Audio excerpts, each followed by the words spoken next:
Postcards from a Dying World, the podcast. For more than a decade, I've reviewed over 1,000 books that are mostly science fiction, horror, and bizarro. This feed will feature bonus audio I have produced over the years, as well as a monthly digest of reviews based on what I've read each month, plus the occasional bonus material about my own fiction. Thanks for listening. All right, welcome to Postcards from a Dying World, and we're back from our epic three-part Chinese cinema episode to something that resembles more normal programming. Joining me from one of my favorite cities on the planet, Victoria, BC, is Scott R. Jones, the author of Stonefish. And there it is. Yes, and he's got a delightfully Canadian accent, and we're gonna have a fun conversation. It's hard for me not to talk about Victoria because I love Victoria. It's a city my wife and I are really fond of. Please talk about Victoria. Yeah, no, it's cool because Good one time. of our favorite things to do, especially since quarantine started, is to watch 4K walking tours on YouTube. Oh yeah. Yeah, and so we've watched quite a few walking tours of Victoria because we walked around your city a lot when we lived in Port Angeles, Washington. So right, that's just across the way. I can see it from my window. Yeah. So we had a weird year that we lived in Port Angeles when we were trying, before Canada said hell no to us. Oh, yeah. So it's too bad. We could have been neighbors. Yeah, maybe someday. Yeah, maybe. Can you apply again? Oh, well, now I'm kind of enjoying Southern California, so I'm pretty happy where I'm at right now. Yeah, but West Coast. Yeah. So did you grow up in Victoria, or yeah, pretty much. My family moved here when I was just starting kindergarten. When you were a lad? Yeah, and basically lived here till I guess since I graduated, and then I moved east for a while, and then I came back. Coming back was wise. Coming back was wise. I have a Victoria reason for asking this that relates to what we're talking about, which is one thing I know about Victoria is you have banging bookstores. You have amazing bookstores in Victoria. Yeah. So as somebody, one of the things that I like about Stonefish is that the book seems like you come off feeling very well read as I read it, and that's something that I look for in authors, like the feeling of somebody who like knows the canon and knows those kinds of things. And so how did Victoria play a role in your education, just having those bookstores as far as your genre education goes? Oh, well, gosh, that's an excellent question. I've never actually considered it because it's just been this long continuum of reading and writing. But I think now that you put it that way, now that I've seen what kind of bookstore density you have in other cities, I realize what a treasure we have here. And yeah, I was always in there. I was a big library kid. And of course, when it came time to start actually building a library myself, there were, we had, as you say, so many stores. I'm not even going to bother naming them all. It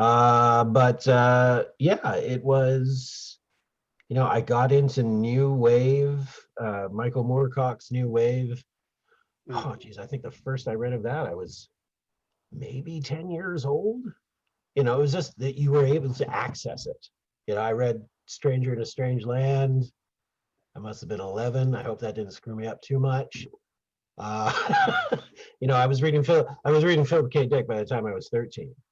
Along with all the other stuff I read, there was just like this constant, feed of strange and wonderful material. So, and I lived in Victoria, which is also, I don't know, it's a weird town. The island it's situated on is also, it's Twin Peaks every day here. It's strange. It's a strange place. Witchcraft capital of the world, all that.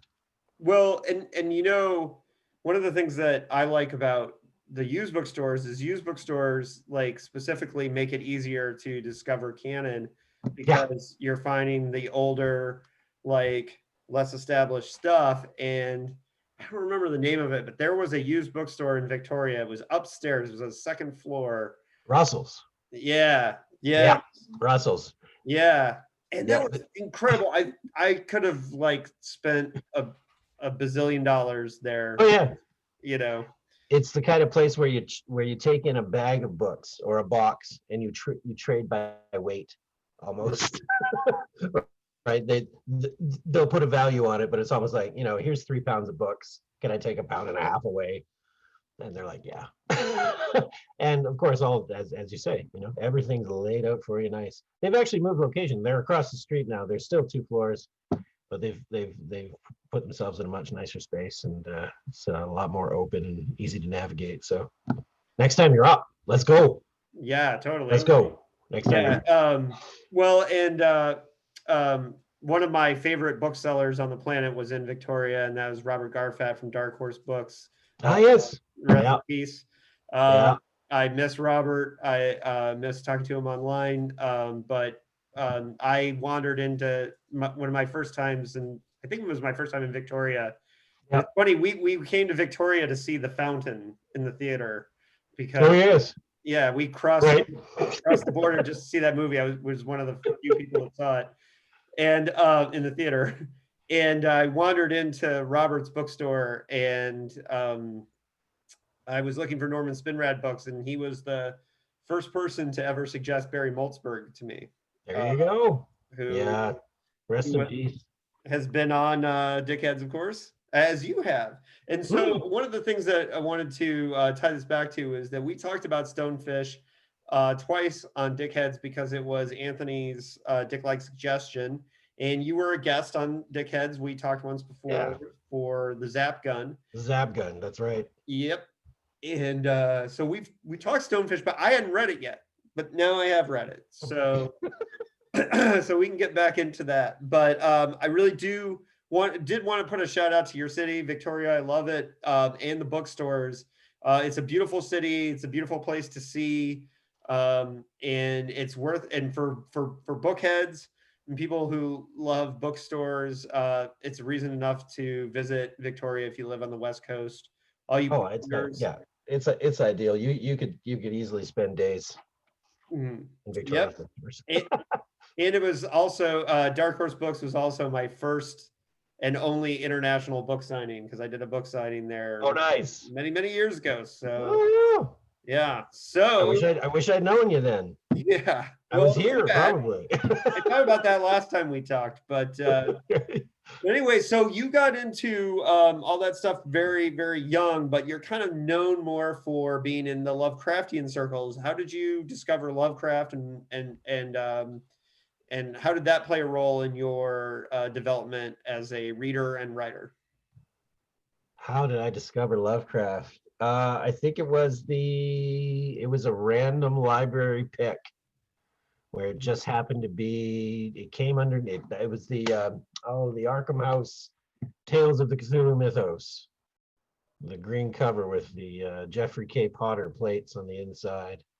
Had Carl Edgar Wagner's Styx in there, which was extremely influencing on me. In terms of what Lovecraft did for me, I think it was just a case of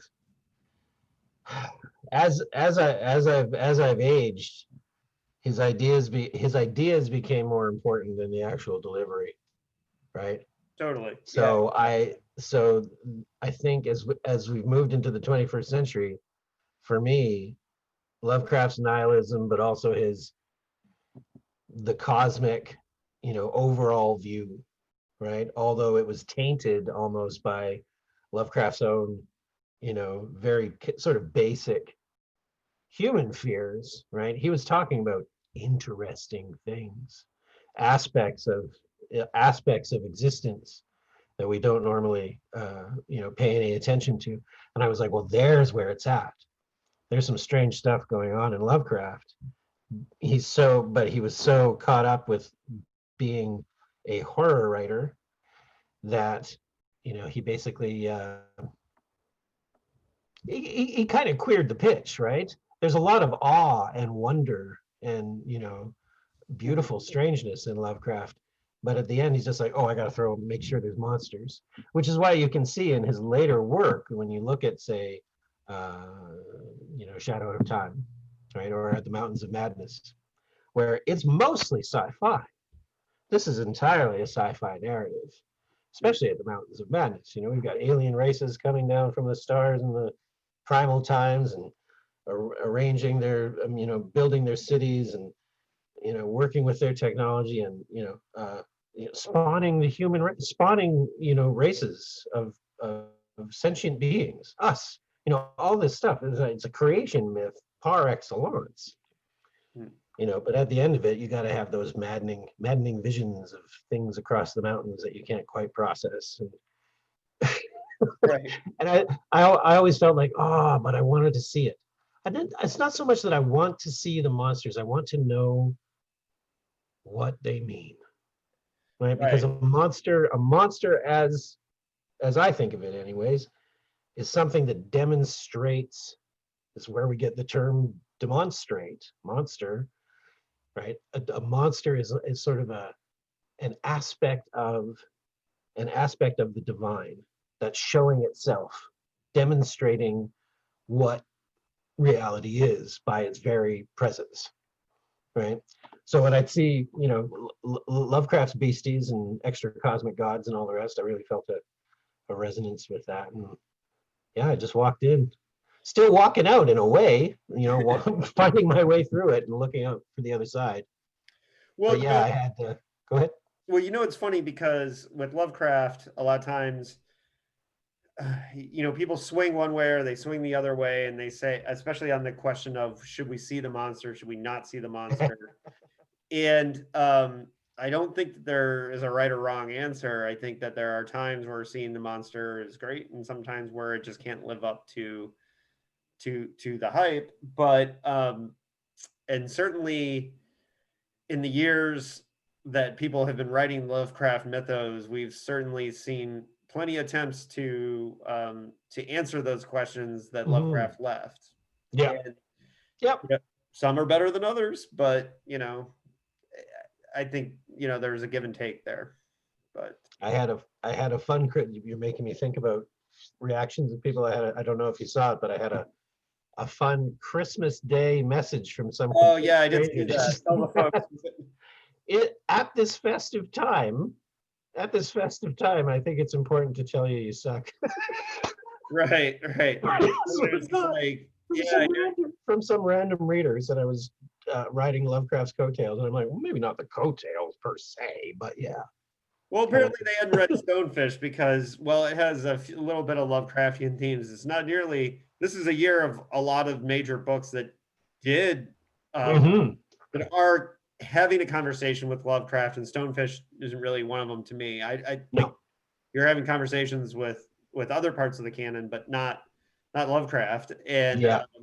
so you want to talk about coattails? I mean, some of the major best-selling books of the year, besides Lovecraft Country, Mm. the TV show, and M.K. Jemison's The City We Become, Right. is very much a conversation with Lovecraft. Ring Shout, which I just read, which is great. Yep. So good. Yeah, and these books are in conversation with Lovecraft, Mhm. and I don't think being in conversation with Lovecraft means you're writing coattails, but certainly this take with a grain of salt. I mean, the thing is that if you're going to put your work out there, you're going to have people that like it and hate it, and Oh, absolutely. yeah, Yeah. you can't focus on that. But it is funny. But in that sense, like, do you? Because I don't. People love to put people in boxes. Sure. And there are times where I feel like I'm a horror writer, and there's times I feel like I'm a science fiction writer, and then I realize that I'm a little bit of both, and that I don't hate the label because I also think the idea of saying like I'm above labels as a writer is a little bit pretentious, and unless you're Joe R. Lansdale, saying Right. you are a genre is not okay. Mm. I only allow it for Lansdale, um, even though it's true for a lot of writers. Yeah. But I mean, where do you come down on that? Do you feel more affinity to one or the other because you're kind of writing in both, or no? Yeah. I think I keep coming back to what I write is 21st century weird fiction. So Right. in that, I don't give it, I try not to explain too much. There are things that are beyond my understanding as I'm writing them, so they'll be beyond the reader's understanding as well. Because the weird encompass uh, takes enough from horror and enough from science fiction, I think, to meld it together and give you something that speaks to the times. It speaks Well, to the times.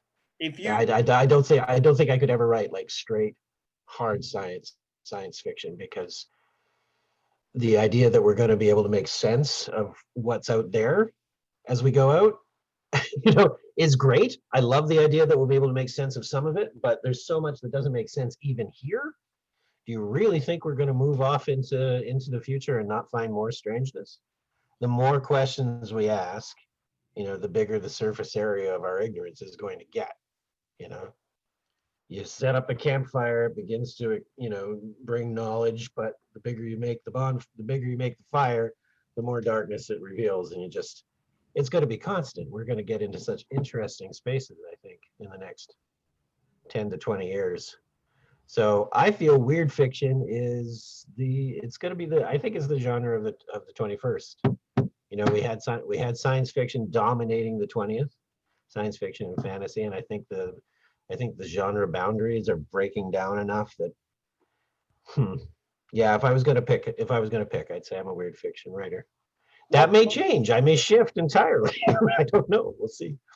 Well, and that's the thing is the line between science fiction and horror is very blurred for a lot of the authors that Yeah. were really into, like Philip K. Dick. Definitely was writing horrific stuff at times, and H.P. Yeah. Lovecraft was definitely writing science fiction at times. Mm-hmm. But keep in mind, Lovecraft started his career before the term science fiction was a thing. Totally. Yeah, we're less than 100. People forget that. Well, science fiction is older than 100 years. The actual genre and the name science fiction is less than 100 years old. So what's funny is that when you talk about what is canon, and there is stuff that exists before, Hugo Gernsback awkwardly called it scientific fiction, Oh. right? Hugo. Yeah, well, and it was Don Wollheim who first put the term science fiction on the cover of a book. Right. And when we interviewed Betsy Wollheim, she had the original print of the cover of the first book that had science fiction on the title on her wall. That's neat. Yeah, God, that was cool. Anyways, she also randomly pulled out letters from H.P. Lovecraft that had been written to her father, like the actual letters. I was just like, God, that's so cool. Randomly, like it was just sitting in the desk. It was just sitting in her apartment. Sitting around there. It's like, oh, here's a letter from H.P. Lovecraft. Yeah. Fun. Yeah. Fun. And did you have to really cool. did you have to scale back your reaction? Be like, oh yeah, cool.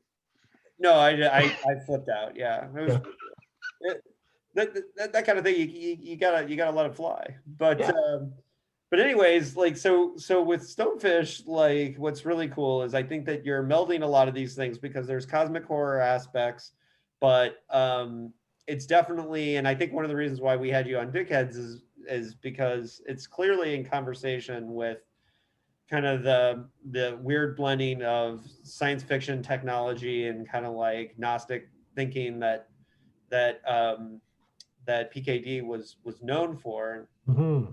We'll get more into that because it's clear that Phil was somewhat of an influence on this book, and that's not throwing shade. And because for me, if somebody's influenced by Phil, I think they're making the right choice, right? And because I think one of the things that's great about Lovecraft and Philip K. Dick and Le Guin and all these authors that are now no longer with us is that it's important to pay forward. I think as writers in the next generation, to reflect the conversation that they're having with the genre. How do you feel about that?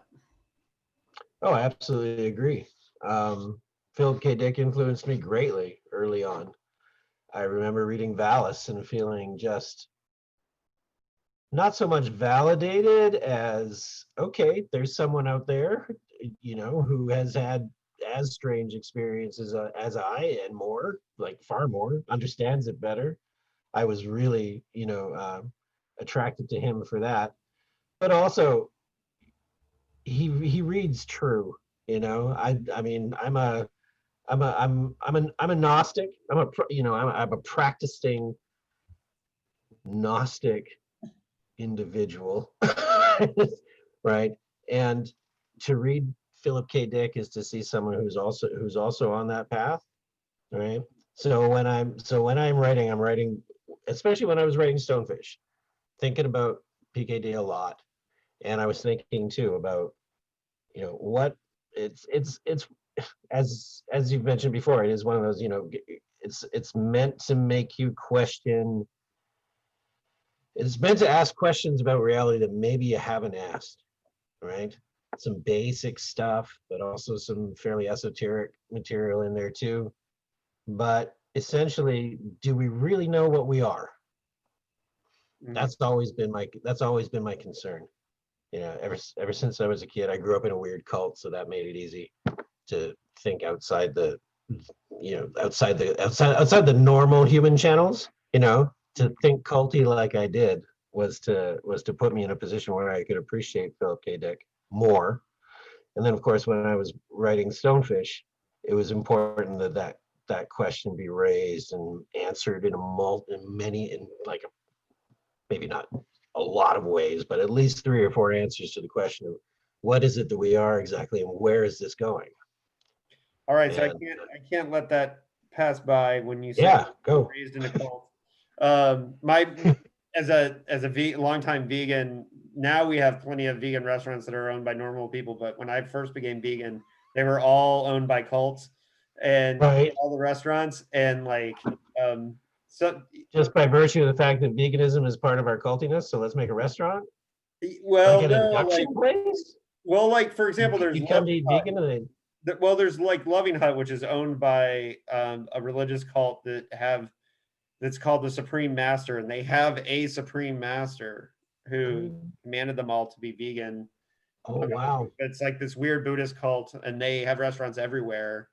And then we have one in town here that's called Jodi Bahanga, and that they have like some Indian guru guy. He passed away, and then they found out that he'd paid for like 13 abortions, and he was like a little on the nose for the cult thing. hmm. He also has pictures of him lifting like incredible amounts of weight. Oh, Which, by the way, one of the funnest things I ever saw. Before he died, he came and played a concert in San Diego, and he claimed to have mastered over 3,000 musical instruments. And so I can okay. tell you that, and they were giving away free tickets, and so we went. And let me tell you, there were thousands of people there for the first three instruments, and then they all kind of left.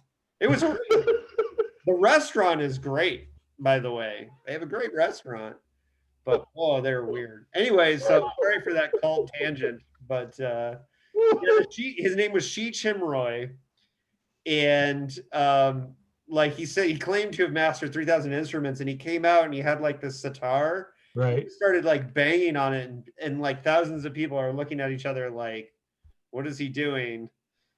And then some guy came out with a very stereotypical Indian accent, like like a boo on. Yeah, yeah, yeah. Talked about how you haven't lived until you've been lifted by Shi Chimroy, and he meant like physically lifted. Physically lifted, Yeah, and like then he those died. like the hugging gurus, except he deadlifts you. Yeah, yeah, like he lifts you, and then and then he died like a year later, and then the 13 abortions came out, which was like, and all the pregnant Oh, cult people. But hey, the restaurant's still going strong, and I highly recommend Jodi Bahanga, especially they used to have a Sunday brunch before the pandemic. That's banging. But all right, man. yeah, Something to do when I come down. yeah, I know it's good food, but cults. Anyway, Yeah. I'm sure I'm imagining the cult that you grew up in was not as weird as that. But Oh, not at all. But all cults have their way. My parents are my family were Jehovah's Witnesses. Oh, I okay. was, I That was raised that I was raised that way, and I got out in my mid-20s, which is way too late. Yeah, they're an interesting bunch. I mean, they're fairly basic, right? It's a fairly bland little arrangement they've got going there. But it's been interesting to dip back in because I've been looking into it in order to write something else about it. And going back in after easily 2 decades and change being out, and now seeing the YouTube videos made by folks who are oh they're basically deprogram. there's anti-JW activism now, and it's going strong. And Mhm. the actual people who run the thing, who the Watchtower Society, these 7 old men in the brownstones in New York, right, who basically arrange everything for, 5 or 6, how I don't know how many there even are now. Probably there's around 7 million JWs worldwide. Mm. So that's enough. But they control them pretty. They have a great language control system within that group. All kinds of keywords, all kinds of love bombing. It's fear, paranoia. It's good stuff. Oh, But I look forward to. they've gotten weirder since I left. Like going back in, I'm like, you guys are insane now. Yeah. They're basically telling people you have to watch how you sleep in case you put pressure on your genitals and accidentally masturbate. The amount of like conditioning people for recognizing thought crime, like you shouldn't be thinking those ones. You should be thinking the ones we want you to think. It's becoming completely blatant. It's weird how like for me as a long time escapee to go back in and see how it's evolved since I've left. Like, dang, Yeah. And I'm it's gonna sure. be an interesting 10 next years for those people. Well, and I'm sure some of it, like looking back now, you're seeing things that you just didn't notice when you were in it. And yeah, Sure. I look forward to your book about this as it's similar to Brian Evanson writing about Mormonism. Yeah. Yeah. Uh, Can't really get away from it. It certainly gave me an obsession with spirituality, right? Exactly what's going on when we say that we're having a religious experience, you know? mhm. PKD. What was going on when he had his religious experience? I mean, that was highly personal, and like I think, in reading over the exegesis and reading Vallis and reading, the other things that have been written about his almost conversion experience, was how particular it was to him. Yeah. And for me, that rang as true because I've always been under the impression that the divine doesn't speak to the mundane in a language that it can't understand. Well, and different with Right? different with the exogenous than it is with Vallis, I think, because the exogenous he didn't really intend for other people to read. He was No, just he was just sorting it out for himself. sorting it out for himself. Yeah. So that's I think makes it different than Vallis, Oh, where totally. Yeah. yeah, in that regard. So all right, so Stonefish, I know I keep around it. Stonefish is your debut release novel. Is this the Yeah. first one you wrote or first serious attempt at a novel? Not my first serious attempt, first one that got any interest. Okay. I've got 2 others in the drawer, right? I've got Okay. 2 others in the drawer. One was my first novel, which was a Brian Lumley sort of inspired, knockdown, drag 'em out, Lovecraftian adventure narrative. It was pretty, but I was 19, 20 when I started that, so it's Talking, embarrassing, but I love it. are we Go talking ahead. Necroscope or Titus Crow? Titus Crow. Oh, most assuredly. Yeah, it was very Titus Crow. Yeah, I kind of cut my teeth on him for a bit there too while I was learning about Lovecraft and Ramsey Campbell and all the rest. Those But, three Necroscope books, I think, are unfuckwithable. But oh, bonkers! They're just yeah, bonkers fun. Yeah, absolutely. So that was the first one. I called that one "The Wading Deep's" pretty bad. Let's never talk about it again. The second one was "A Boy's Own Guide to Sorcery," which was sort of how I eased my way back into writing after taking a long time off for some career changes, and I realized, I'm going to go back into writing. At the time, I had read Dave Eggers. What was his big book that came out? Sort of his epic biography, Yeah. right? And I was like, oh, you can write like this. You can personalize this weird stuff. So that kind of pushed me into doing it. I was like, well, I can write about my experience, and I can fictionalize it, and I can throw in all this other stuff and some time travel. Why not? Don't explain the time travel, of course. I never bother with that.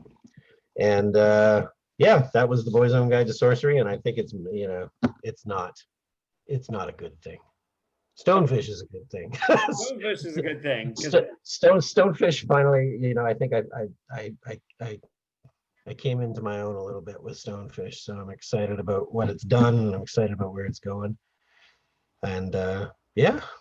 Yeah, no, it's really good. So let's talk about the genesis of the idea a little bit, because Yeah. and we're gonna stay away from spoilers for a little bit, and then I'll give us a spoiler horn, or spoiler warning, and then we'll get into that, because I like Okay. talking about the process. So where did this idea originate? Was it the Gnostic beliefs and wanting to explore those? Was it technology? Where did this kind of start? Honestly, it started with the Sasquatches. It started with Sasquatch. In my teens here on the island, of course, we have fantastic opportunities to just take a weekend off, run off into the bush and hunt Bigfoot. So for a while, I was a member of the BC Scientific Cryptozoology Club, which had a number of professors from UBC and here at UVic, and these are the folks who basically set up cameras at the shore to catch the Cadborosaurus or any sort of ocean going cryptids. But of course, I was basically the Sasquatch representative. So as a kid, I'm off running around the woods looking for tracks and talking to people who've seen these things. And after a while, I find cryptozoology fascinating, because you get this specific type of person who's convinced that what they're basically doing is helping out biology, right? It's just a taxonomy thing. There's a critter out there, the North American bipedal ape. They try to science it up and Right. but eventually, once you've been doing it long enough and you start looking at the long history of cryptozoology, it's like, why have we not caught this thing?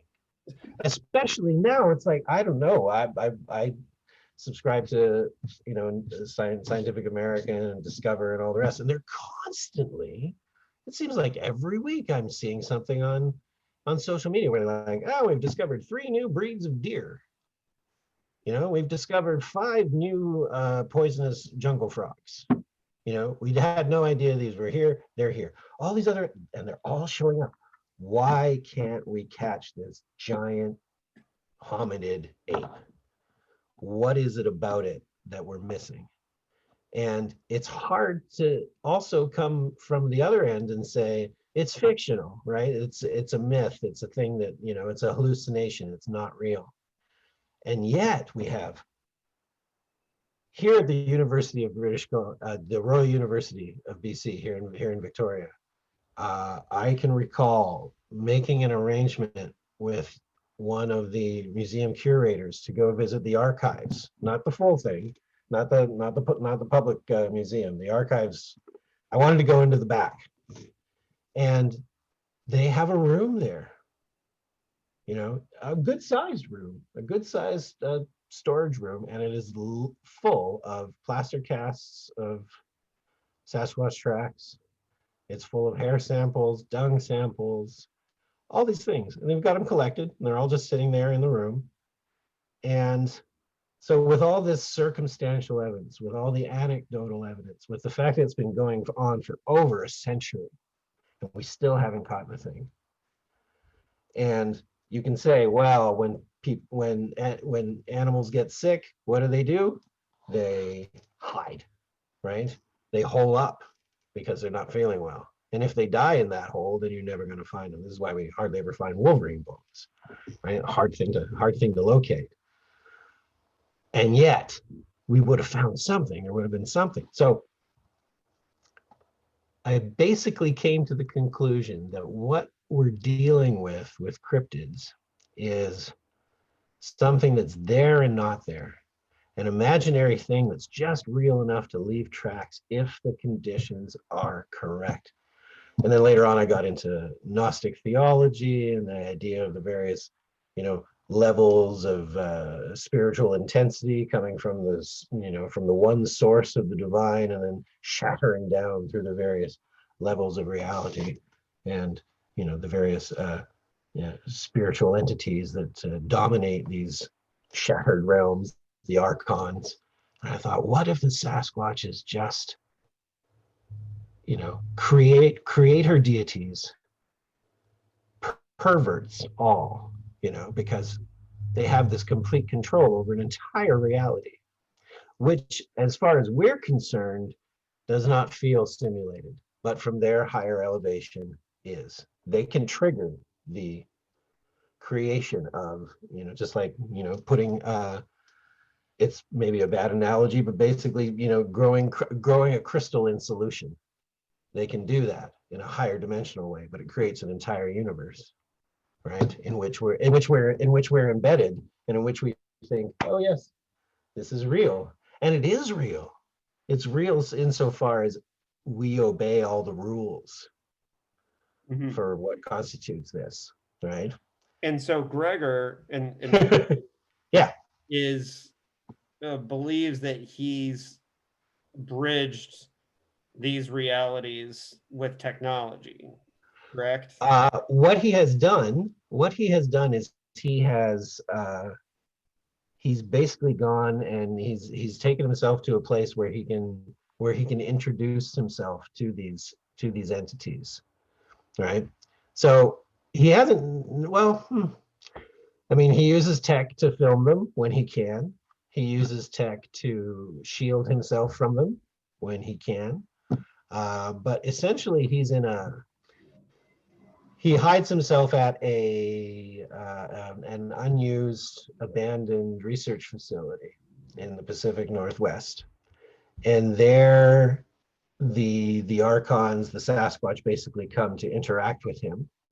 There's a bit of plot that explains how he gets there, and it involves basically being contacted by an AI that he had worked with in the past on some projects. We're in a world where AI are present, but not especially. Well, the AI in question were part of a group of seven individual artificial intelligences who basically figure out how to access this higher dimension. They've learned everything they can here, and they sense a way to get there, and then they go. And I don't explain how exactly they go, but they are settled that they go missing. Right. There's one of them leaves a note that is cryptic, a little electronic note that says, yeah, we're off. We're going to go do this thing. We're not sure what we're going to find. And then one of them makes it back. One of the AIs severely altered, practically, lost most of its intelligence, is barely keeping it together. So I had to figure out how an AI would masturbate to spend the time. Thankfully, I had some folks to to ask about that. I talked to some programmers. I'm like, so exactly what we'd be looking at if we wanted an AI to just be constantly jerking it. All right, so here's an interesting thing on the book is that, well, you went straight to focusing on like the origins of the story being the Sasquatch and I noticed I don't read a lot of other people's book reviews until I finished mine usually. Yeah. But I noticed between myself and most other people, a lot of people are focusing on the technology aspect of the story and less so on the cryptid parts of it. Yeah, I suppose that's true. Yeah, Yeah. no, that's, I mean, the technology as I've developed it in the book is, I'm basically extrapolating forward, but I wanted to see an internet that held the promise of the original internet, which was this is going to connect us all, right? And this is going to help us understand each other. And basically in my 30 or 40 years in the future book in Stonefish, we have something called the Nuanet, right? Which is it's basically tech assisted telepathy. You can go and talk to somebody in their own mind and they can come and talk to you in theirs, or you can arrange to meet in virtual mentally based chat rooms, right? And the result is that, yes, humanity as a whole comes to a better understanding of itself, but we also gray out, because I can access your experience of the world and you can access my experience of the world, and we find that for the most part, all the mystics of past ages were right, and we're all just brothers.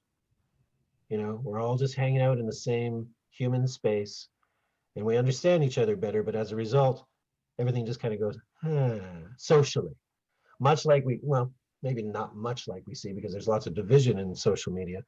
But my idea was that if we all accessed what was common about us through this technological medium, we'd lose a lot of our drive, a lot of our aggression.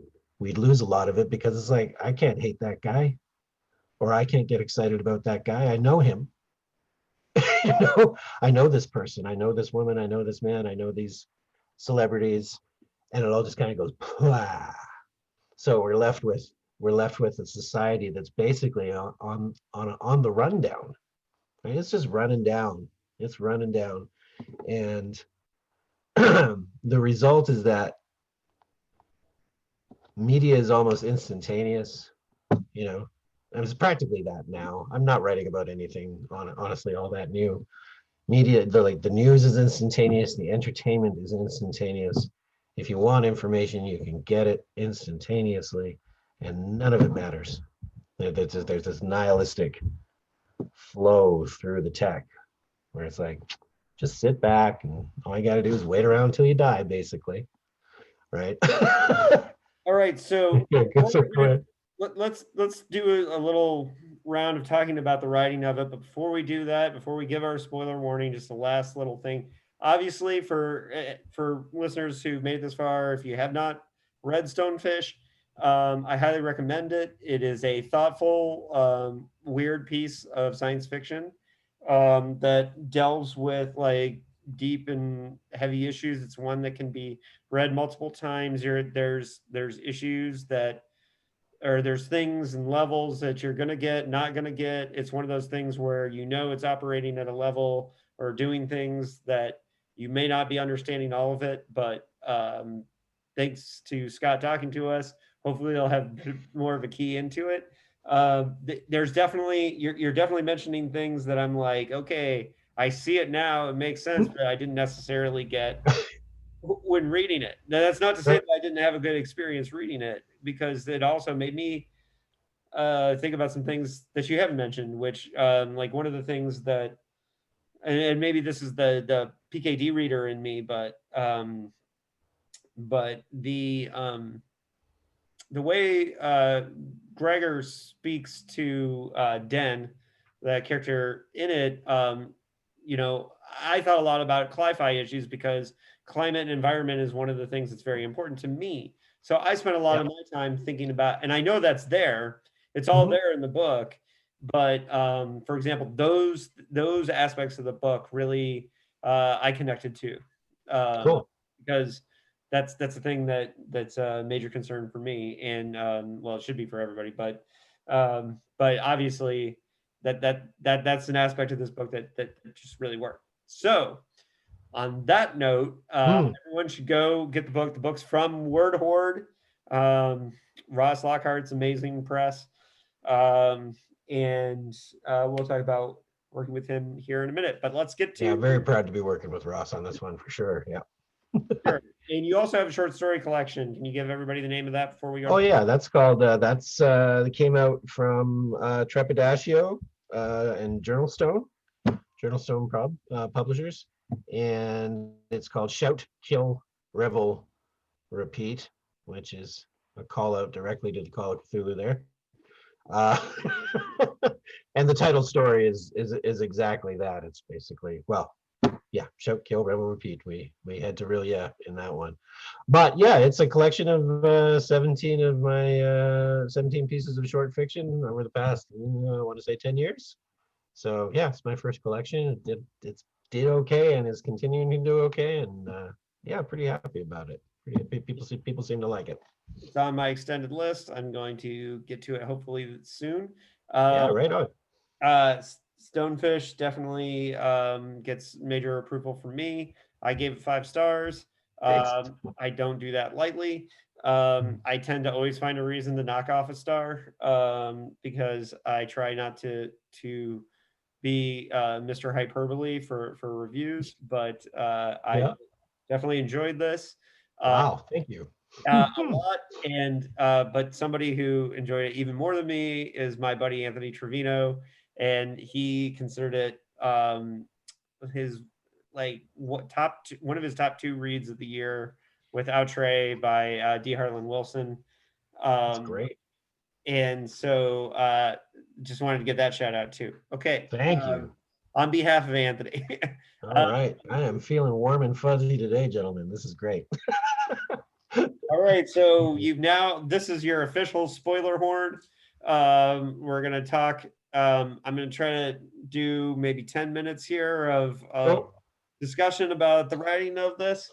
How many drafts did you do of this before it ended up in Ross's hands? 3.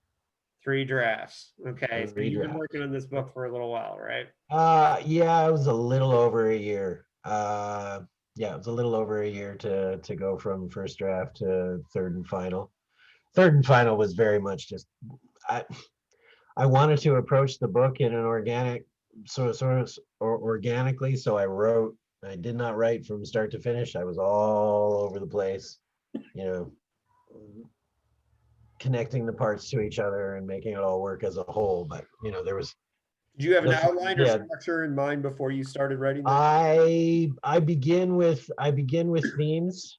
From the themes, I derive a couple of images that I know I want, like images or scenarios that I want to have the characters enter into, so as to move things along. But then once I've got about 20 to 30% of material for what I think is going to be the final amount, then I can kind of look at what I've done and say, here is where the story will link up best. Here are the strongest ligaments. This is gonna, feed over into this theme. And I don't do the full skeleton framework. I can't plot the whole thing out because I don't know what's coming necessarily, right? That's going to work within it. So I Frankenstein it up to a certain point where it's like, okay, now it's starting to look like the beast it's going to be. Kind of like the bear. I'm thinking about the bear in Stonefish. But yeah, once I get a sense for how it's going to look finished, the finished creature, then I start doing the persnickety work. Yeah. That's interesting because I am a religious outliner, religiously so. I'm a plot and structure guy. That's my favorite part of stories. So I tend to. It's interesting because a lot of times I can tell when I'm reading a book if somebody's a pantser or an outliner, and I can't say that I could tell with Stonefish. So cool. I was not like sitting there saying, "Oh, this guy is for sure an outliner or a pantser." I tend to feel more comfortable in a book if I feel like I know where the plot is going, and not necessarily that I know what's going to happen, but I feel like if I can feel the structure, a lot of times I feel more comfortable. That's one of the reasons why F. Paul Wilson is one of my favorite writers. Yeah, I can see it. Yeah, he is a he's a master of structure, right? Yeah. And all of his books, like, it's not that you can know what's going to happen, because he definitely brings surprises, but it all, you feel like it makes sense when you get there. Anyways, I'm going off. Yeah. So it's interesting that this didn't have that kind of that didn't have that kind of structure, because it's set up in 4 parts. So I'm imagining that within maybe the second or the third draft is where you nailed down the structure, because it does have a structure. Yeah. Yeah. That's pretty much it. It's like, as you say, there are 4 parts. The first is basically introducing the world and getting the main character Den Secord to where he's got to be, and then a lot of the second and third parts are just, adventures in the woods with Gregor, weird times with, strange things happening and odd critters and, unsettling experiences. So And a lot of the story happens in these interviews between Den and Gregor that become like kind of, they're kind of structured to ask a lot of questions for the audience. So that was obviously something that you planned ahead of time, to have these interviews kind of serve as surrogate for the audience to the questions, right? Yeah. It gives it gave me it's speaking as Gregor in these interviews and speaking as Den, obviously mostly as Gregor because he's a talkative fellow. I was basically getting to a point where I could answer some of the questions that have been previously asked, as well as throwing in more, because he's one of these gregarious tech types, right? So he's always throwing stuff out here. He's always testing his environment, both intellectually and physically. He's due to his experiences, he's become literally unsure of whether anything is real or not. So he's constantly touching things. He's constantly putting his hand on stuff, right? Just to check. It's an unconscious thing, just to check. It's really, when I started writing him, I'm like, this is what I'm going to do. He's going to be as fidgety as fuck. So, yeah, but he gets to ask a lot of questions too. Den, of course, is confused. Den is he's mostly the stand-in for the reader, right? To come in and have these experiences and ask these questions and get some wacky answers.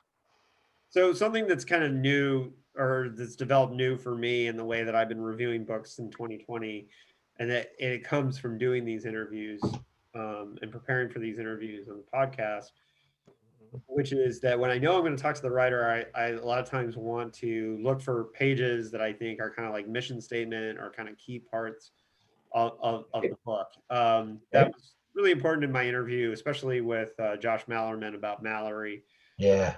I felt that there was a real strong mission statement in that book. And what's curious is that he didn't disagree with me on what I was saying was kind of the mission statement. He just hadn't thought of it that way. And I realized that a lot of times writers don't set out with a mission statement. But what's key is that there were 2 parts that I highlighted in my review, and they were, if you're looking at the YouTube on the interview, they're between pages 186 and 187 of Stonefish. Getting out my copy. 186 and 187? All right. Middle of the book. And on the bottom of 186, there's all yeah, go ahead. There's a lot of shit in this book. Yes. A lot of poop. Like Ross has called me a naturalist writer for that very reason. Right. I may have a slight problem with it. Yeah. So there's this whole part where a character, I believe it's Den talking here. He says, "Shit gets real. Shit is the real. Shit is the skin of Stonefish, the convincing layer that tells us, yes, you're here, and it's all happening. You're part of it. Ain't life grand? Now squat and show us what you're worth, player. Give a shit. Why don't you? Give a shit. Why don't you?"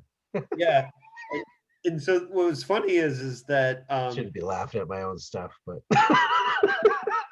well, what was key here for me as a reader is that this idea that Gregor is bridging this ill reality of the cryptids Mhm. and our reality, where there's this kind of shadow land between what we can prove and what's kind of on the periphery. Yeah. So this whole like, this is the shit getting real, this is the shit, like, is that, for me, this part spoke to me because um I felt like this was speaking to the reader, saying this is where shit's about to go down. But then the funny thing is, on the next page, um literal verbal diarrhea happens on the first contact. Seeing them tends to disengage the governor from human language engine, and you end up slobbering syntax all over the front of your shirt. And then Gregor says, kind of in response, I can't make sense of it for you, so don't ask. Stories, though, I can tell stories. This to me was the key of the book, is that, like, you have characters. So between these two pages, you have characters that are trying to understand things, are trying to bridge the gap between the unreal and the real. And you have somebody saying, like, hey, it's cool to tell stories. It's cool to be around these ideas, but you're never going to know exactly what they are. The idea is not the thing in itself. No. Yeah. Yeah. So That's yeah, that's I can agree with that. That's definitely one of the major themes. okay, so I just wanted to know if I was crazy for trying to find the what I thought was the mission statement of the The book. mission statement. Yeah, and then I guess that there's some. Uh, I don't know why I dog-eared page 228. So All right, let's find out. Maybe I can answer that for you. it's talking about Gregor being a hermit. Oh yeah. He preferred to Whatever be. the next level up from Hermit is, that was him. It was then these clarifying thoughts that scoured the lies from my head. I looked through the blind and down the ravine at the sick industry of the Sasquatch below. Our eyes didn't meet, Yeah. but the sense I knew that it entered my perception like a spear hurled unerringly at my target. So yeah, that was the part that I just marked it with a pencil too on that. I don't remember why I dog-eared that, but I think I was probably thinking that fit more mission statement too. I don't know. No, it works a little bit. Sure. It's funny because it was like 2 weeks ago that I read, or two, so I don't remember why I did that. So, okay, so this book, how much of an influence working with an editor? Ross is an incredible editor, and even though I haven't actually published anything with Ross, he gave me feedback on a short story once, so I did have the experience of working with him on just briefly. Yeah. Because I'd written a story for a reading at the Lovecraft Fest, and I asked a couple people to look at Take it, a look at it. and it was Ross. So I did have the fun experience of working with him that one time. But He is great to work with. He has been yeah, a real blessing in my career so far. Uh, just very free with his time. A wonderful source of basically industry understanding that I did not have. And I think a lot. And I think I went through most of my writing career so far. I went into it with no understanding of what exactly what exactly is this thing that I'm getting into. What are the goals here? What are the what's the timeline look like? What's my life in this going to look like? And I don't think anybody really has a clue when they're going in. They have some general large ideas about it, but so yeah, getting an editor like Ross is to basically get an inside, more of an inside look as to how the sausage gets made. And then yeah, it has actually affected how I make the sausage, right? How I actually write the book, because working with Ross showed me what was important, about the novel and what wasn't. So we were able to make, some fairly decisive edits where I just, you're right, Ross. That there's no reason for that to be there. That is extraneous stuff. You know, we both wanted not necessarily a lean book, but we wanted it to be somewhat muscled, but we just wanted it to be what's the word? Athletic, targeted.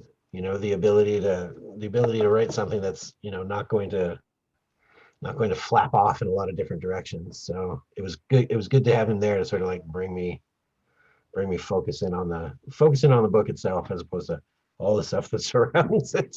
And there's a lot of stuff that surrounds it, as you've noted. I've pulled from a lot of different sources to write this. The climate was interesting. I've noticed you mentioned climate earlier. I actually went to instead of doing the whole internet research thing, I'm like, look, I've got a university right here. We've got the University of Victoria right here. It's like 10 minutes away. And this was, of course, before COVID, but I basically went to the university and I made appointments with all the climate scientists and sat down for coffees and little lunches and got some horrifying details. It is very worth our time and consideration because, and I've basically put forward the scenario, the mid-range scenario that I was educated about by these climate scientists, the mid-range scenario where most of the Pacific Northwest turns into the Cretaceous period. The wildfires and all the other aspects, and they're like, well, if we don't get this sorted in the next 50 years, bad scene. So it was worth investigating that, and I loved the fact that I went in and did it myself. I went and talked to actual people. Well, that's awesome.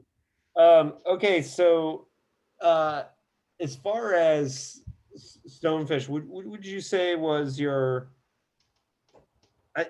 there's a podcast I listen to, and it's a screenwriting one, and the guy always says, "What was your most difficult?"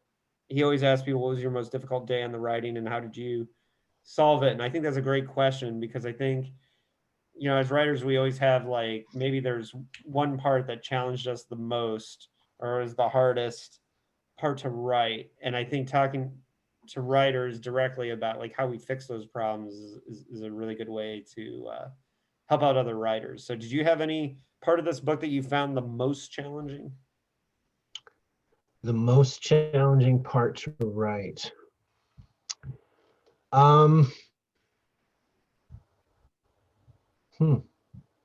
Yeah, that's really good. I could say the whole thing was challenging. I found I had to relearn how to, well, not relearn how to write per se, but it was such a different book than anything I'd written before. I think I struggled a lot with the structure of it, as we mentioned before, right? Where I didn't know, I knew how it was going to end, but I didn't know how I was going to get there. So I think the most difficult part for me was just being able to sit down and say, all right, I'm going to write this section. It's going to be about X. Maybe I'll throw in a little Y, but not quite sure how it was going to look at the end, and feeling trepidation about moving forward. Moving forward with this book was difficult because I was like, what am I doing? And I said, well, just do something and see what happens, right? See how it fits in. So I think maybe I'll just do better plotting next time. I don't know. But if I had any issues, it was usually with, what am I going to do now? Here I am at like halfway done the thing. I can kind of see what it looks like, but not, how you reach a point where there's only so much you can think about doing, and sometimes you just have to sit down and start banging it out. And that was hard to adjust to. Just write because you should today, not because you know what you're doing, Scott. But just because you should put down a couple of pages today. Well, Go ahead. It's funny because part of the thing of me being an outliner and a structure guy is that I can't imagine writing a book if I didn't have at least a list of scenes or parts or chapters that I have to tick off. And I have to say, like, okay, I wrote that part, I wrote that part. I don't have Right. to be beholden to it. Like if I, I was just joking about Anthony and I are working on the screenplay and I'm writing the first draft. Nice. And the first 10 pages is I do all the things that the outline tells me I need to do, but any semblance of what I put in the outline of the story is not there at all. I just did Ah, completely right. different.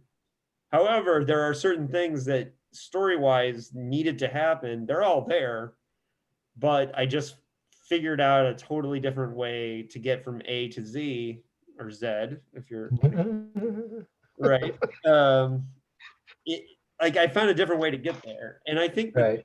that's if you're going to outline, that's one of the important things. But you got there. The structure worked. The book is great. Uh, Worked out.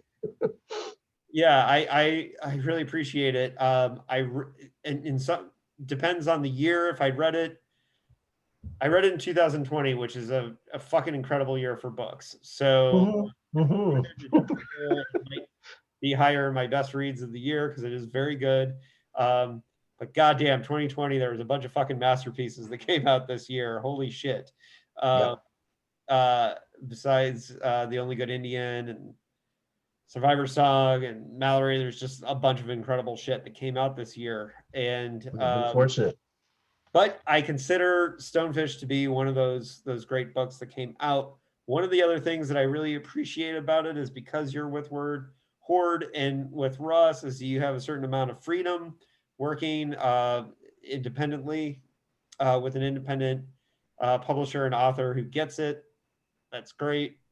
That's true. Stonefish is a very unique book, and it comes bleeding off the page, and I really appreciate my time with it. Is there anything else you want to say about the writing process of Stonefish, since we're still in spoilers? I think I've pretty much covered it. Yeah, it's great. You know what? It's funny that you asked that because I think process is something that changes so much over time.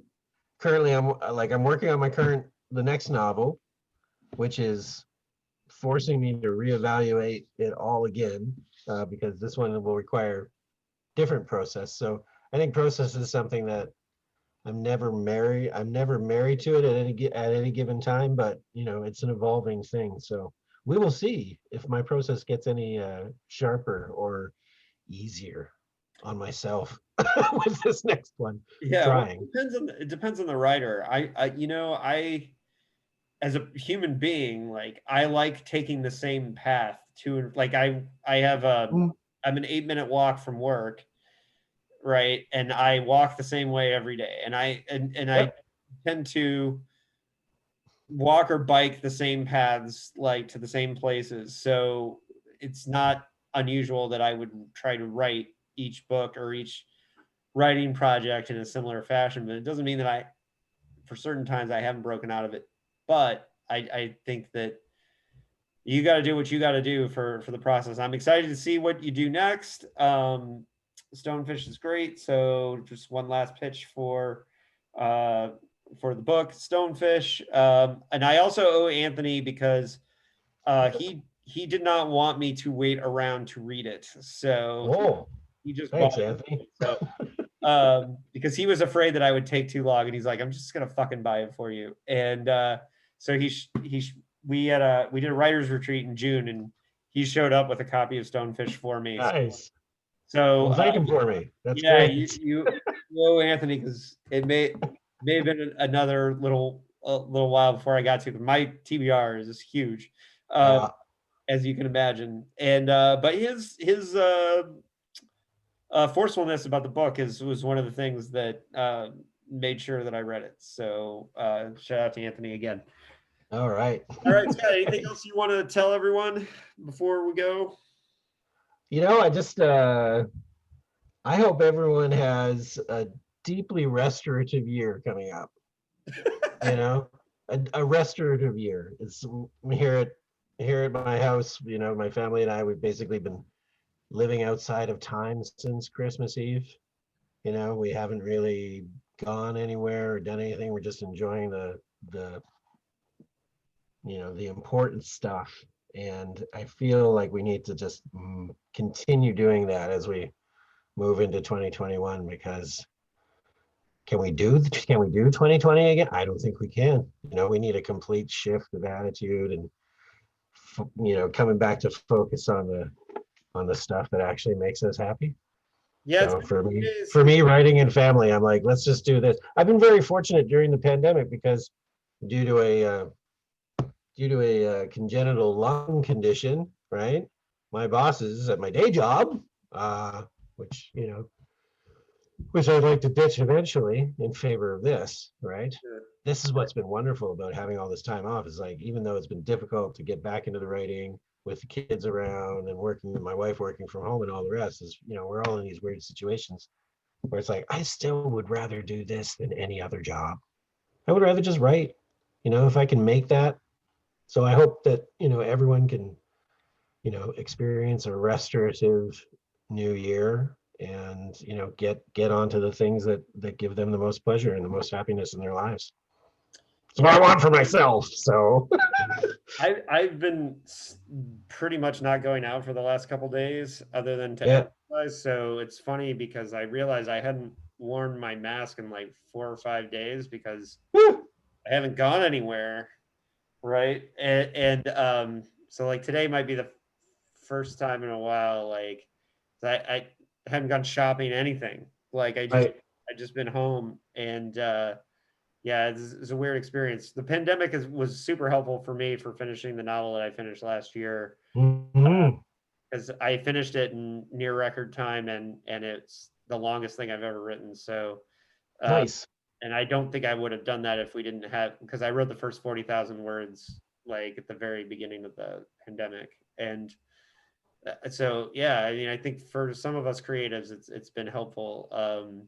But all right, enjoy the view of Thanks. sound for me. Like, go take a look outside of the Juan de Fuca for me. And if I just stand up and move a little bit backwards, I can see Port Angeles through my balcony window. yeah, my wife wanted to shout out Fernwood neighborhood. So, yeah. And yeah, we definitely enjoyed Victoria. It's a great place. Come back. When this is all over, come back. Yeah, I know. I gotta eat at Green Cuisine again. I really love that place. And God, man, Victoria, the bookstores. I gotta say that Russell's. I think Green Cuisine might be out of business. Ah, bummer. All right. Yeah, well, and Russell's will. I bought my paperback of Wet Bones. Is my favorite horror novel. Nice. And I bought that at Russell's. And one of the things that really excited me about that is, John Shirley's one of my favorite authors. And when I walked into Russell's, they had like a giant section of, which maybe says that people in Victoria and like we're not holding on to John Shirley books. But I was excited to find I got my paperbacks of Wet Bones and City Come A-Walking, which I consider as two masterpieces there. Yeah. So I always have fondness in my heart for that particular shopping trip. Yeah. So that's a Victoria. Treasures, man. Treasures discovered. Yeah. It's a beautiful city, and it just I love it's like the size of Pittsburgh, but pretty everywhere. And try. Yeah, it's the climate mostly. Yeah, I know, it's great. We love Victoria, so it's hard for me to stop talking about it. But all right, Scott, thanks for joining the podcast. We'll David, thank you. I'll look for reasons to have you back on. Right on. And definitely looking forward to what you got next. So thanks for joining Postcards from a Dying World. You're welcome. Thanks for having me.